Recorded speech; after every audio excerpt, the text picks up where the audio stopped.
اعوذ باللہ من الشیطان الرجیم بسم اللہ الرحمن الرحیم۔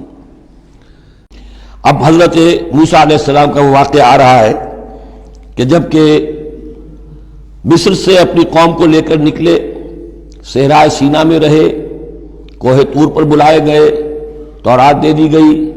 اب اس کے بعد انہیں حکم ہوا کہ فلسطین میں داخل ہو جاؤ، اور وہاں جو مشرک اور کافر قومیں آباد تھیں، فلسطی کہلاتے تھے، ان کو تم ان کے ساتھ جنگ کرو، انہیں وہاں سے نکالو، اور یہ تمہارے لیے ارض مقدس اللہ کی طرف سے موعود ہے، اس لیے کہ تمہارے ابراہیم، تمہارے جد امجد تھے، وہ یہی تھے، یہی حضرت اسحاق تھے، یہیں سے پھر حضرت یعقوب کے زمانے میں حضرت یوسف علیہ السلام جب مصر چلے گئے تھے تو یہاں سے تمہاری منتقلی مصر ہوئی تھی۔ اب جو اپنا اصل گھر ہے جاؤ اسے حاصل کرو۔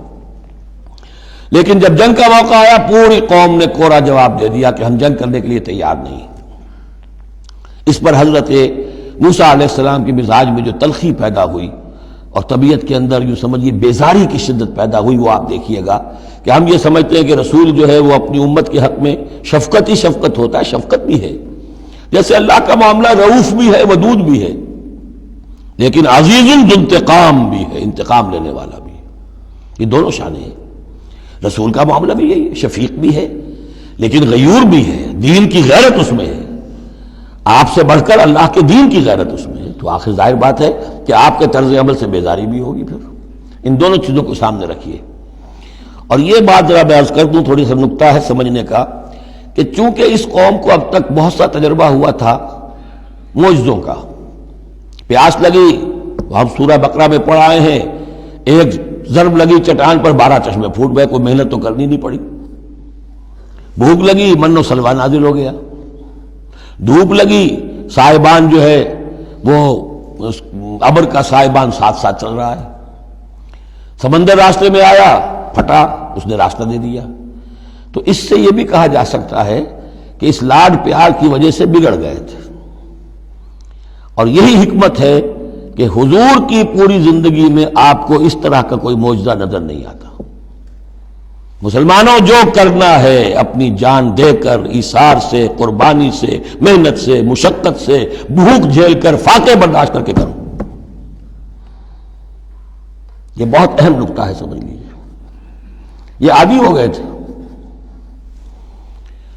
وَإِذْ قَالَ مُوسَىٰ لِقَوْمِهِ يَا قَوْمِ اذْكُرُوا نِعْمَةَ اللَّهِ عَلَيْكُمْ إِذْ جَعَلَ فِيكُمْ أَنْبِيَاءَ وَجَعَلَكُمْ مُلُوكًا، اور یاد کرو جب کہ موسیٰ نے کہا اپنی قوم سے، میری قوم کے لوگوں، اور تورات سے معلوم ہوتا ہے، بک آف ایکسوڈس جو ہے 6 لاکھ کی نفری تھی ان کی جب یہ نکلے ہیں مصر سے۔ اب ان میں بوڑھے بھی، بچے بھی اور عورتیں بھی، ان کو نکال دیجئے تو کم سے کم 1 لاکھ تو ہوں گے کہ جو ایسے لوگ ہوں کہ جو جنگ کی صلاحیت رکھتے ہوں، اور نیچے جائیے برسبیل تنزل تو 50,000 تو ہوں گے، لیکن ان کا حال کیا ہوا وہ دیکھ لیجئے۔ یا قوم اذکروا نعمت اللہ علیکم، میری قوم کے لوگوں، اللہ کے اس انعام کا احساس کرو جو تم پر ہوا ہے۔ اذ جعل فیکم انبیاء، جبکہ تمہارے اندر اس نے نبی اٹھائے، یعنی خود میں نبی ہوں، میرے بھائی ہارون نبی ہیں، حضرت موسیٰ نبی تھے، حضرت یوسف نبی تھے جو آئے تھے۔ وجعلکم ملوکا، اور تمہیں بادشاہ بنایا ہے۔ بادشاہ بنایا ہے تو ظاہر بات ہے اس وقت تک اگرچہ ان کی بادشاہت تو قائم نہیں ہوئی تھی، ہو سکتا ہے یہ پیشین گوئی ہو کہ جو بتائی جا رہی ہو کہ آئندہ تمہیں اللہ تعالیٰ زمین کی سلطنت بھی اور خلافت بھی دینے والا ہے، جیسے کہ حضرت داؤد اور حضرت سلیمان کے زمانے میں ہوئی۔ ایک رائے یہ بھی ہے کہ چونکہ حضرت یوسف کے زمانے میں انہیں بڑا اقتدار حاصل ہو گیا تھا، بادشاہ تو نہیں تھے، لیکن یہ کہ واقعتاً بادشاہوں کے بھی، جن کو کہتے ہیں کہ پیرزادے ہونے کے اعتبار سے بادشاہوں کے بھی مخدوم تھے اور ممدوح تھے، تو شاید اس کی طرف اشارہ ہو۔ وَآتَاكُم مَّا لَمْ يُؤْتِ أَحَدًا مِّنَ الْعَالَمِينَ، اور تمہیں وہ ساری چیزیں دیں جو پوری دنیا میں تمام جہان والوں میں کسی کو نہیں دی۔ یا قوم ادخلوا الارض المقدسۃ التي كتب اللہ لکم، اے میری قوم کے لوگوں اب داخل ہو جاؤ اس ارض مقدس میں، اس فلسطین میں جو اللہ نے تمہارے لیے لکھ دی ہے، اللہ کا فیصلہ ہے، تمہیں ملے گی۔ ولا ترتدوا على ادبارکم، اور اب اپنی پیٹھوں کے بل نہ واپس نہ پھرنا، فتنقلبوا خاسرین، اگر ایسا کرو گے تو خسارے میں رہو گے۔ قالوا یا موسیٰ ان فیہا قوما جبارین، انہوں نے کہا موسیٰ ہم فلسطین میں داخل ہو جائیں، اس میں تو بڑی جابر قوم ہے، بڑی طاقتور قوم ہے، قداور لوگ ہیں، لئیم ہے، جسیم ہے، ان فیہا قوما جبارین وانا لن ندخلها حتی یخرجوا منها، ہم اس زمین میں داخل نہیں ہوں گے، اپنے قدم نہیں بڑھائیں گے جب تک کہ وہ وہاں سے نکل نہ جائیں۔ وَإِن يَخْرُجُوا مِنْهَا فَإِنَّا دَاخِلُونَ، وہ نکل جائیں پھر ہم داخل ہو جائیں گے۔ قَالَ رَجُلَانِ مِنَ الَّذِينَ يَخَافُونَ، کہا دو اشخاص نے کہ جو خوف رکھتے تھے اللہ کا بھی، انعم اللہ علیہما، اللہ نے بھی ان پر انعام کیا تھا۔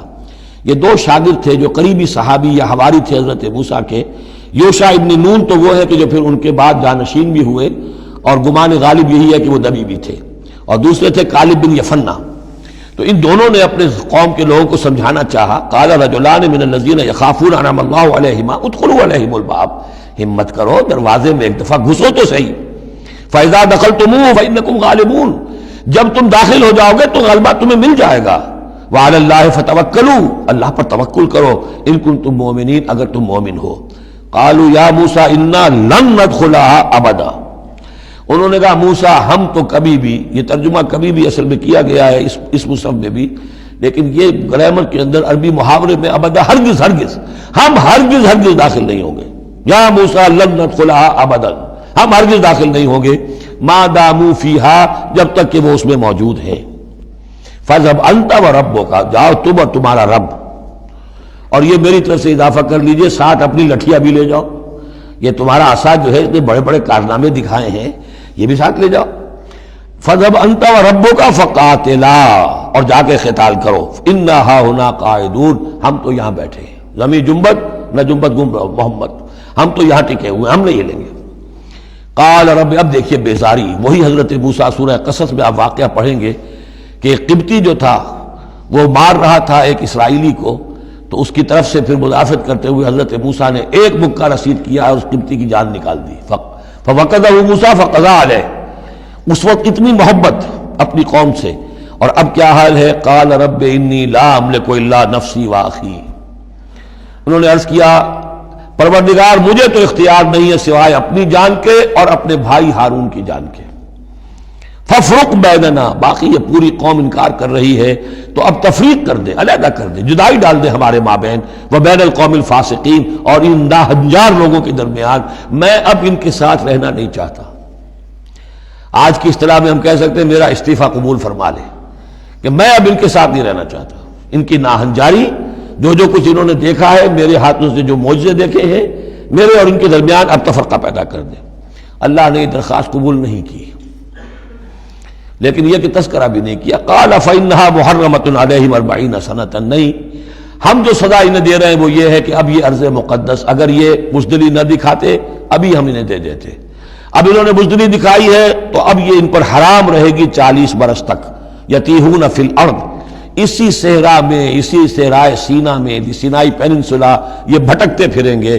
فلا تأس علی القوم الفاسقین، تو اب آپ اس فاسق لوگوں کے بارے میں اب آپ افسوس نہ کریں، اپنے دل کے اندر رنج نہ لیں اب جو کچھ ان پر بیتے گی، لیکن بہرحال آپ ان کی طرف رسول بنا کر بھیجے گئے ہیں، جب تک زندگی ہے آپ کو ان کے ساتھ رہنا ہے۔